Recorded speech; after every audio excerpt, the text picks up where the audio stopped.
नमस्कार दोस्तों, आप लोगों का फिर से एक बार हमारे इस चैनल में स्वागत है।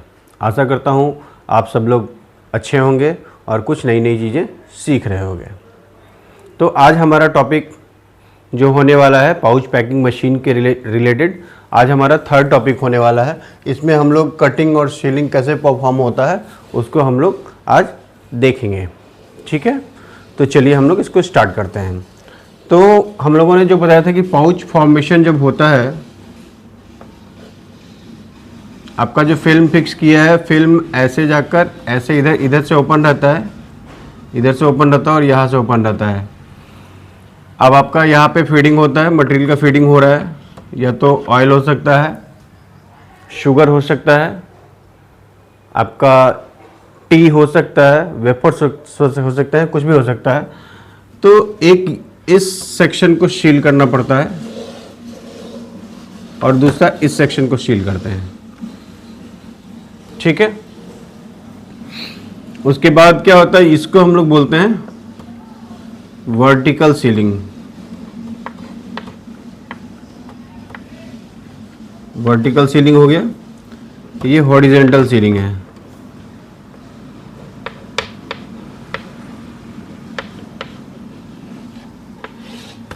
वर्टिकल सीलिंग और हॉरिजॉन्टल सीलिंग, इसके जस्ट पीछे एक और इलेक्ट्रोड लगा रहता है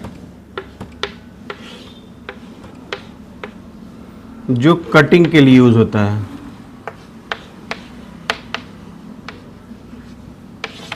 आपका मटेरियल फीड हुआ, ये सीलिंग होता हुआ आ रहा है, नीचे जैसे आएगा तो यहाँ पे आपका सीलिंग हो जाएगा और वो मटेरियल फिर डिस्पैच हो जाएगा। सीलिंग के बाद कटिंग हो जाएगा, हॉरिजॉन्टल सीलिंग होने के बाद कटिंग होकर वो मटेरियल डिस्पैच हो जाता है। तो ये परफॉर्मेंस कैसे होता है, इसके लिए क्या क्या सेटअप्स होते हैं, उसके बारे में आज हम लोग एक डिस्कस करने वाले हैं।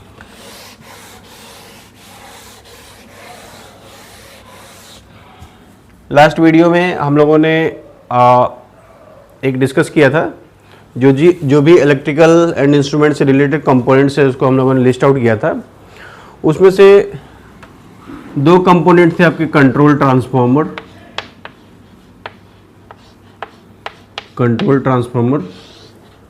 And ceiling card.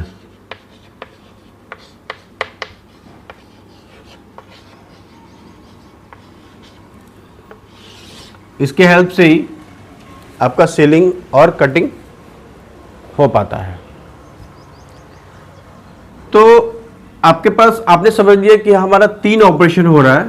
पहला ऑपरेशन है हॉरिजॉन्टल सीलिंग,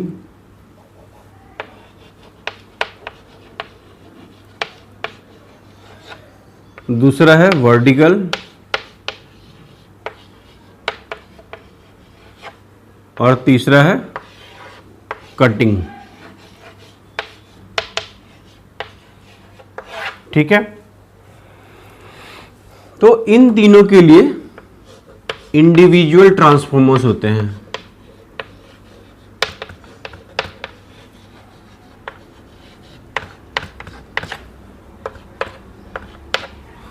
तो आप लोग समझ सकते हो कि हमारे पास इस सेटअप में 3 कंट्रोल ट्रांसफॉर्मर चाहिए अगर 3 तरह की सीलिंग करनी है।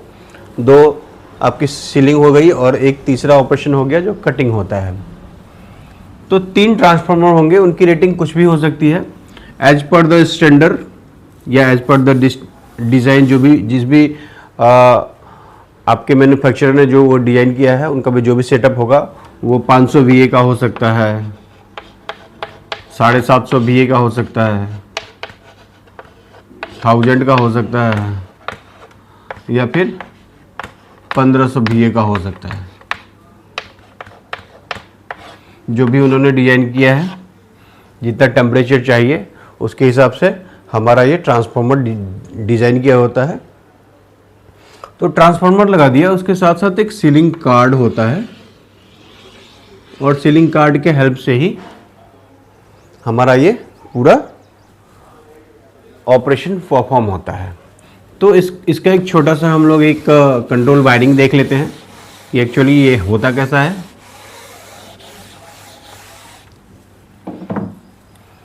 तो जो हम लोगों ने बात करी है, जो सीलिंग का ये पॉइंट है, सपोज करो ये वर्टिकल सीलिंग है और यहाँ पे एक हॉरिजेंटल सीलिंग हो रहा है। तो यहाँ पे 2 इलेक्ट्रोड लगे होते हैं, यहाँ पे इलेक्ट्रोड लगे होते हैं, ये आपके इलेक्ट्रोड हैं।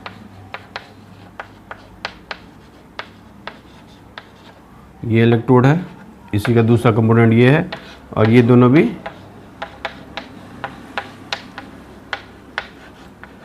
इलेक्ट्रोड लगे हुए हैं। इस इलेक्ट्रोड के बीच में एक स्ट्रिप लगाते हैं, इसके बीच में भी एक स्ट्रिप होती है। ओके, अब जब ये यहाँ पे कुछ हम पावर देते हैं तो ये स्ट्रिप गर्म होती है, ये दोनों स्ट्रिप आपका गर्म होगा और टेम्परेचर के कारण क्या होगा, आपका जो भी प्लास्टिक के फिल्म है जिसमें आपका प्रोडक्ट फीड हुआ है वो आपका सील होता चला जाएगा। ठीक है, तो इसका सेटअप कैसा होता है?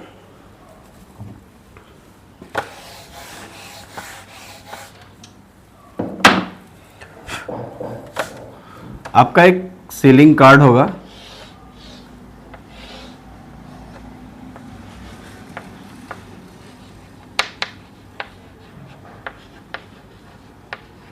ओके, सीलिंग कार्ड होगा। इसमें नॉर्मली 6 टर्मिनल रहेंगे।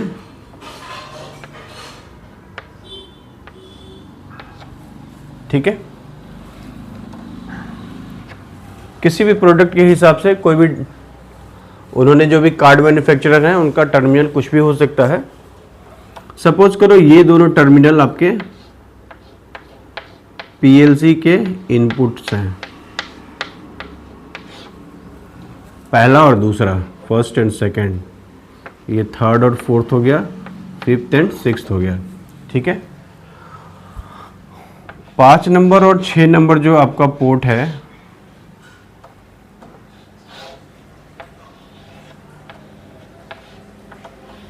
वहां पे हमने एक पोटेंशियोमीटर लगा दिया है।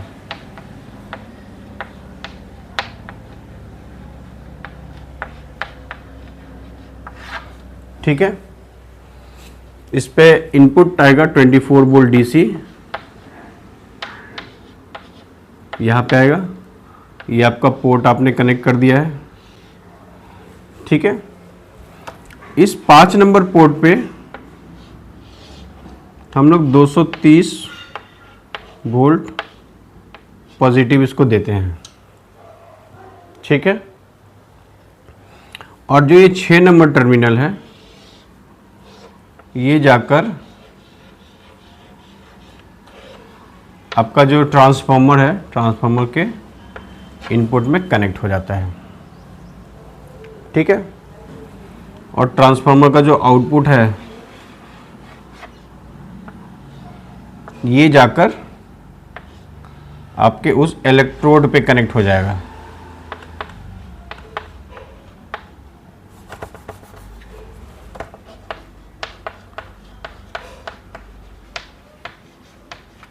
ठीक है, इसको ऑलरेडी एक न्यूट्रल मिल रहा है, यहां से निगेटिव मिल रहा है। अब होगा क्या, जैसे इसको 24 वोल्ट डीसी मिलेगा, मतलब पीएलसी ने एक कमांड दिया है, पीएलसी आउटपुट जनरेट करेगा। ये जो 3 फंक्शन आपको हम लोगों ने बताया, वर्टिकल सीलिंग, हॉरिजॉन्टल सीलिंग और कटिंग के लिए, उन तीनों के लिए वो एक जो भी इसमें प्रोग्राम किया होगा उसके हिसाब से आउटपुट जनरेट होगा।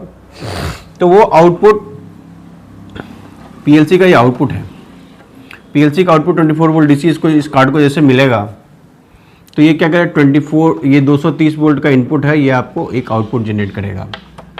आउटपुट कैसे जनरेट करेगा, जो भी पोर्ट सेट कर रखा है हम लोगों ने, पोटेंशियोमीटर आपका सेट कर रखा है, ये आपका 100K का हो सकता है, 500K का हो सकता है, ओके, 10K का हो सकता है, जो भी डिफाइन किया हुआ है मैन्युफैक्चरर ने, जो भी स्टैंडर्ड पोर्ट उन्होंने डिफाइन किया है। ठीक है, तो जैसे ये पोर्ट क्या करेगा, इस वोल्टेज जो आउटपुट वोल्टेज है, पोर्ट क्या काम करेगा, पोर्ट का फंक्शन क्या होगा, आउटपुट वोल्टेज को 0 to 230 वोल्ट वैरी करेगा।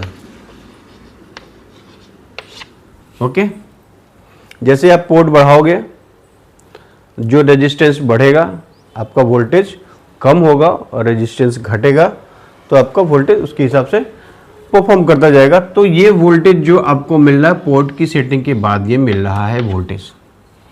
अब जो ये ट्रांसफॉर्मर है, आपने सपोज को 750 VA का ट्रांसफॉर्मर यूज किया है, तो इसमें डिफाइन क्या किया है, इनपुट आपका 230 है या 220 वोल्ट है, आउटपुट आपका 30 वोल्ट होता है।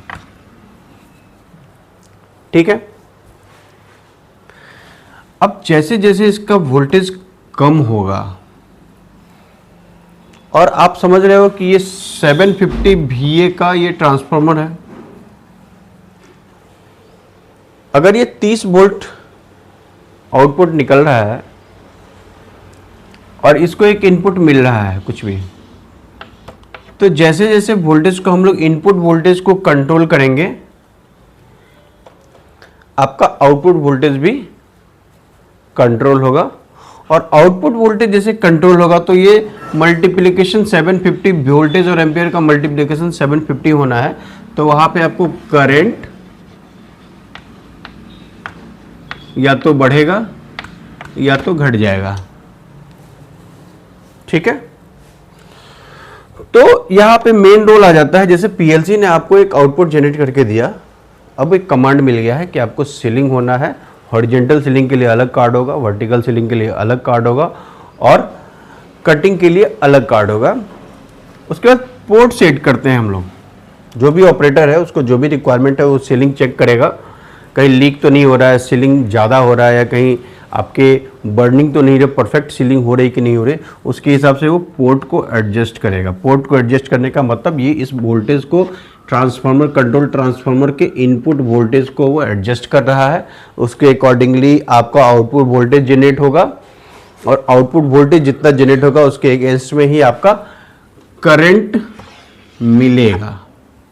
ओके, क्या हुआ है, आपका एक कंट्रोल ट्रांसफार्मर का आउटपुट टर्मिनल डायरेक्ट आपके इस इलेक्ट्रोड से कनेक्ट किया हुआ है, इलेक्ट्रोड के बीच में एक स्ट्रिप है, जितना करंट मिलेगा उतना आपको यहाँ टेम्परेचर राइज होगा।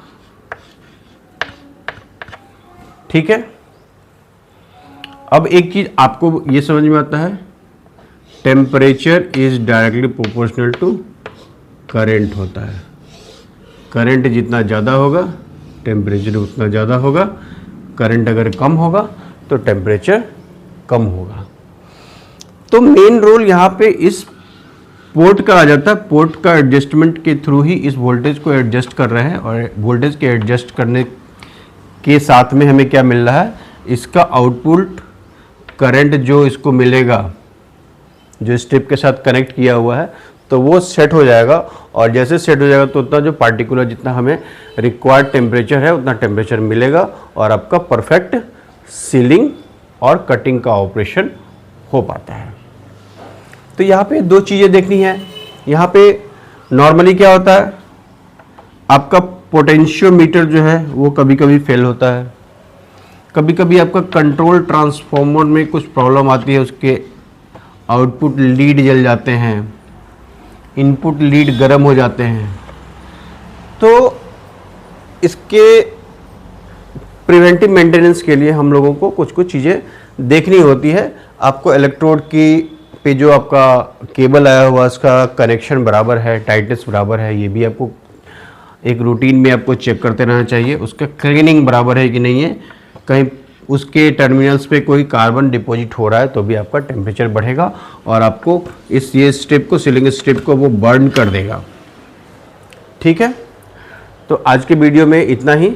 आशा करता हूँ ये छोटी सी जानकारी आपको अच्छी लगी होगी, तो जुड़े रहिएगा। मिलते हैं अगले वीडियो में। धन्यवाद।